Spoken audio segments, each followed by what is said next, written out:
Hello everyone, very good morning all of you. तो कैसे आप सभी? आई होप आप सभी स्टूडेंट ठीक होंगे। तो मैं विवेक आपका फिर से स्वागत करता हूँ आपके लिए परिवार कॉलेज अपडेट्स में। आप सभी को पता होगा कई ऐसे स्टूडेंट होंगे जिनके एग्ज़ाम कंडक्ट कराए जा रहे हैं फर्स्ट सेमेस्टर के, चाहे वो सोल हो, एनसीवैप हो या रेगुलर क्यों ना हो। तो उनसे मेरा यही कहना है कि आप अपना एग्ज़ाम तो अच्छे से दीजिए, किसी भी कोई भी बात की आपको टेंशन लेने की कोई ज़रूरत नहीं है।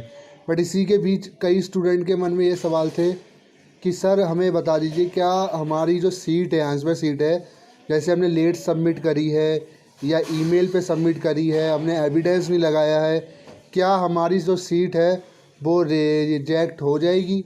कई स्टूडेंट के मन में सबसे बड़ा डाउट यही है कि हमें रिजेक्ट होने की कंडीशन बता दीजिए कि रिजेक्ट होने की कंडीशन क्या है, किस कंडीशन में रिजेक्ट हो सकती है आपकी आंसर सीट, जितने फर्स्ट सेमेस्टर के स्टूडेंट हैं।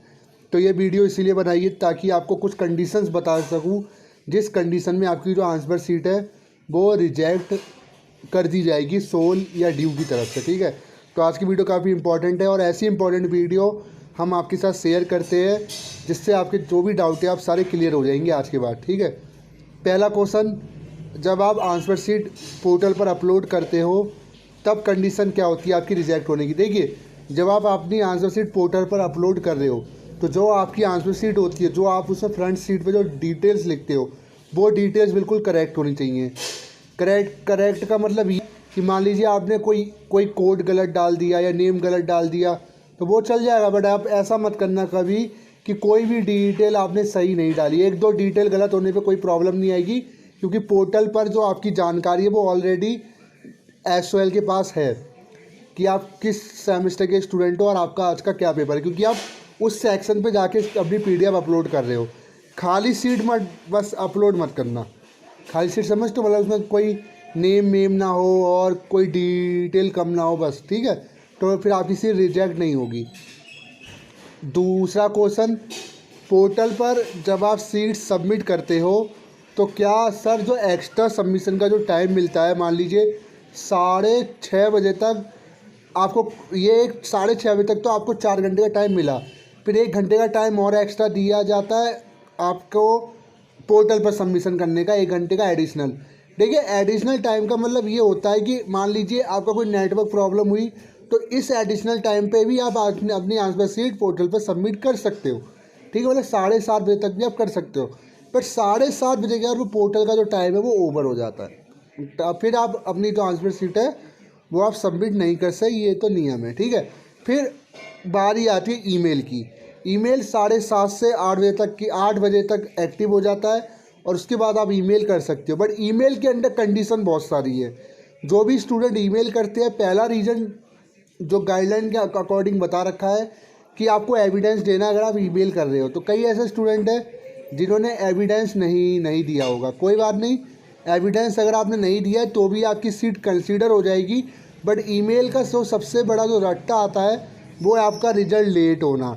जिन्हें भी पोर्टल पे जिन्होंने आंसर सीट सबमिट करी है उनमें से किसी भी आंसर सीट को रिजेक्ट नहीं किया जाएगा। आप निश्चिंत रहिए, रिजेक्ट सिर्फ ईमेल के जो कैंडिडेट है जिन्होंने ईमेल मतलब जिन्होंने मेल किया उनको रिजेक्ट किया जाएगा। कैसे किया जाएगा वो मैं आपको बताऊं। देखिए, ईमेल में कंडीशन ये होती है, जब आप मेल कर रहे हो आंसर सीट तो आपका जो ईमेल एड्रेस होना चाहिए वो आपका रजिस्टर होना चाहिए।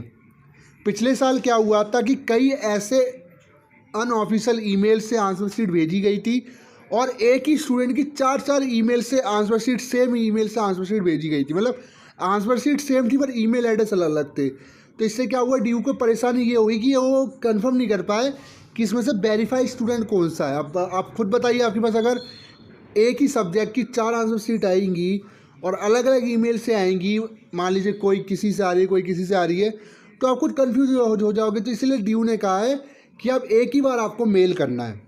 ठीक है, दूसरी कंडीशन ये है कि वो गाइडलाइन में लिखा हुआ है, अगर आप पोर्टल पर अपलोड कर चुके हो उसके बाद अगर आप ईमेल पे करते हो, अगर आप एक बार जैसे मान लीजिए आपने पोर्टल पर कर दिया, आप ज़्यादा होशियार हो कि अरे नहीं सर मैं पोर्टल पे भी करता हूँ और मैं मेल पे भी भेज देता हूँ, इससे क्या रहेगा कि वहाँ चेक नहीं होगी, यहाँ हो जाएगी। इस कंडीशन में ड्यू ने कहा है कि हम एक्शन लेंगे। एक्शन में क्या, दोनों सीट्स को हम रिजेक्ट कर देंगे। तो ऐसी गलती मत करो, जिन्होंने कर दिया वो तो अब रिजल्ट के बाद ही पता चलेगा क्या होगा, क्योंकि फ़िलहाल मैं कुछ नहीं कह सकता इस मामले में, क्योंकि ये नियमों के खिलाफ है। आपने रूल ब्रेक किया है। डीयू का साफ कहना है जब आप पोर्टल पर अपलोड कर दे तो ईमेल ना करें, और जब आप ईमेल कर रहे हो तो फिर आप पोर्टल पे अपलोड ना करें। ठीक है। एक चीज़ और, कई स्टूडेंट के मन में डाउट रहता है कि सर जब हम ईमेल करते हैं तो आंसर शीट चली जाती है, बट हमें पता क्या चलता है कि जब हमारी आंसर शीट सबमिट हुई है या नहीं हुई है, क्योंकि वहाँ से कोई मैसेज नहीं आता।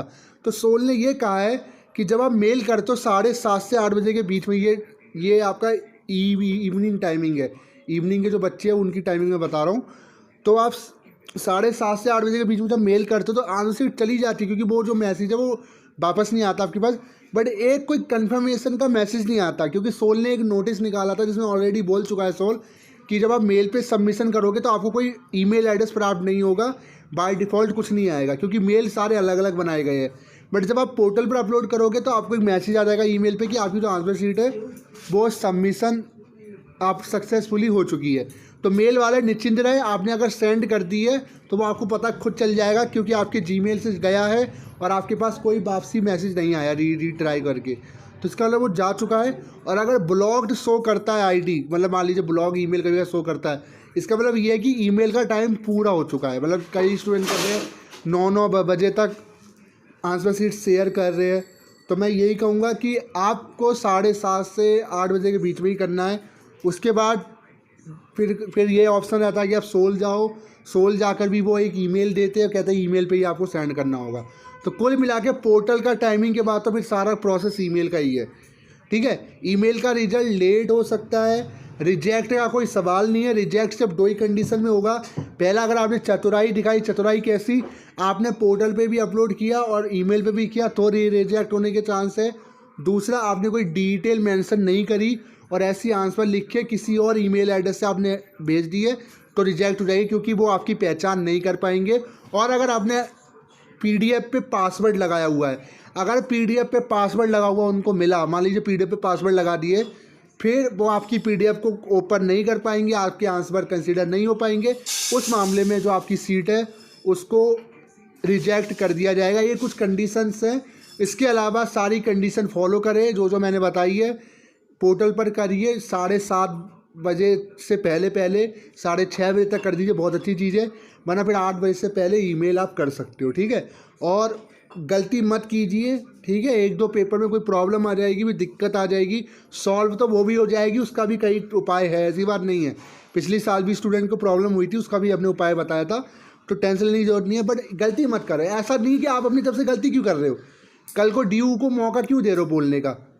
ठीक है। तो ऐसा गलती कोई ना करे। जब आपको सब समझ में आ चुका है उसके बावजूद भी स्टूडेंट कहता है कि सर मैंने रोल नंबर गलत डाल दिया, क्यों डाल रहे हो गलत, आराम से सीट भरो, आराम से डिटेल मेंशन करो, क्योंकि जल्दी थोड़ी है, क्यों है कितना जल्दी करते हो आप।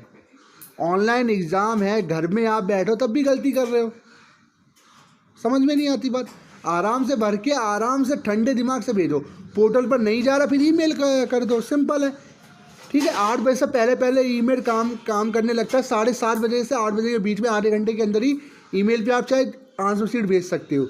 अगर आप पोर्टल पे ऑलरेडी भेज चुके फिर ईमेल पे मत भेजना। इस मामले में आपकी जो आंसर शीट है वो रिजेक्ट की जा सकती है। और जिन्होंने भेज दी है मैं उनसे यही कहूँगा रिजल्ट आने तक का वेट करो, फिर ऐसा कोई प्रॉब्लम आती है उसके लिए भी हम उपाय बताएंगे। ठीक है।